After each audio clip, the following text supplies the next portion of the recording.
Hey guys, it's Mrs. Conway. Now it's time for lesson 2 of unit 3, which is linear versus nonlinear functions. So far we practiced graphing functions, and now we're going to start to look at tables of functions and graphs of functions. Our whole goal here is to be able to write equations of functions from tables and graphs. We need to be able to go from table to graph to equation and back again. So right now we're just going to sort of explore tables, and we'll look at graphs too. We're looking for patterns so that we can tell if it's linear or not. So again, reminder, you're supposed to be taking notes. So either print this page out, this is on OneNote, or take notes on a piece of notebook paper, or take your notes right into OneNote. But you need to be taking notes in some way, shape, or form. So if you haven't got something out to do notes, hit pause, go get that right now. All right, linear functions have a constant rate of change. So right here we need to write the word constant. All right, rate of change is, and then here is where I'm going to actually type this in so that it, so it doesn't take up as much space. Rate of change is change in y divided by change in x. Okay, which might sound familiar, but we're not going to use the S word yet, slope. We will, just not today. Today we're looking at rate of change because it's not necessarily linear. Slope only works if you're talking about linear functions. Right now we don't know if they're linear. That's what we're exploring. So when you have a table like this and you're trying to look at the rate of change from the table, what that really means, it says change in y divided by change in x, is we're going to have to subtract. So you have to do, you have to subtract the x's and you have to subtract the y's, and you need to subtract the bottom number from the top number. So right here we're going to do 2 minus negative 3, which is positive 5. Because from negative 3 to 2 we're going up by 5. Now we're going to do 7 minus 2, which is also 5, and 12 minus 7, which is also 5. So the x values are going up by 5 every single time. So since I already told you this is linear, we should see this something similar happening with y's. Here now, negative 6 minus negative 1 is negative 1. 5, negative 5, not 1, sorry. This went down by 5 because we got more negative.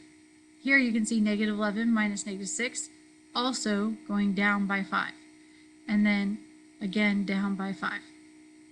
So it's going up by 5 for the x and down by 5 for the y. That means our rate of change is going to be negative. But now to find our rate of change, we're going to divide each of these and make sure it comes out the same every time. So we have negative 5 divided by 5 is negative 1. Negative 5 divided by 5 is also negative 1. And negative 5 divided by 5 equals negative 1. I know that this is the same division every time, but you just need to check. If you had different numbers here, it could still have the same rate of change if they divide out to be the same thing. So it's the same number every time. So this is linear. So the reason it's linear is because these three numbers all match. Let's look at our nonlinear table so you can see what happens if it's a nonlinear function. Here, 2 minus 1 is 1, 3 minus 2 is 1, 4 minus 3 is 1, and 5 minus 4 is 1. On this side, we're going up because they're getting less negative by, here it's negative 18 minus 20, that's a difference of 2. And this one has a difference of 18. Negative 14 minus negative 18 is actually going to be 4. But this one has a difference of 6, and this has a difference of 8. We're going up, remember, because the numbers are getting less negative. So you can probably already see that when we divide these, we're not going to get the same number every time, because here if you do 2 divide 1, that's 2. 4 divide 1, that's 4. And 6 divide 1 is 6. And 8 divided by 1 is 8. These numbers are not the same every single time. So we have a non-constant rate of change, so this is not linear. Okay, so this is how you prove whether something is linear or not, is from a table, is by looking at the rate of change and seeing if it's the same number every single time. If it's not linear. If it is linear. So this is a constant, and when we say constant, we mean same number every single time. Okay, when you look at the graphs, you're going to see something hopefully really obvious. So here is a graph of a linear and a not linear function.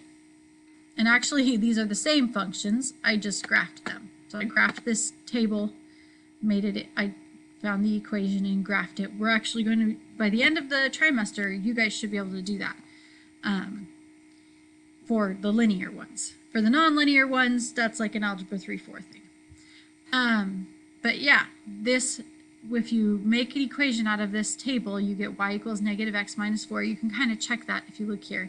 If you look at all of these, if you make this negative and then subtract 4, you'll get this number. So 3 is already negative, so negative negative is positive 3, minus 4 would be negative 1.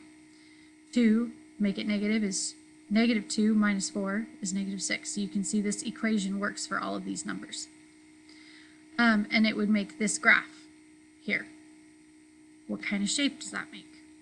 It makes a line. Nonlinear graphs make curves. See how it curves? So linear, line. Nonlinear, not a line. All linear functions make lines. Every line is a linear equation at least. There is one type of line that's not a function. It's linear but not a function. So if we're talking about linear, all lines are linear. Okay, so if you're looking at a graph and it makes a line, it's linear. It's that easy. If it's not a line, it's not linear. So that is how to tell if a table and if a graph are linear. So your homework is to do this worksheet right here and then the Delta Math assignment. So what I want you to do right now is just hit pause and do this worksheet. Once you're done with the worksheet, hit play and you'll be able to see all the answers for this worksheet. So go ahead and hit pause. When you're done with the worksheet, hit play so you can see the answers. All right, hopefully you're done with the worksheet now. So right here you can see I've done the work. I just want to really quickly go over it. So for the first one, I subtracted each one and then I divided each one. I got 2 every time, so it's linear. On the second one, I got 2, then 4, then 6, so it's not linear. And this one I got negative 4, negative 8, and negative 8, so it's not linear.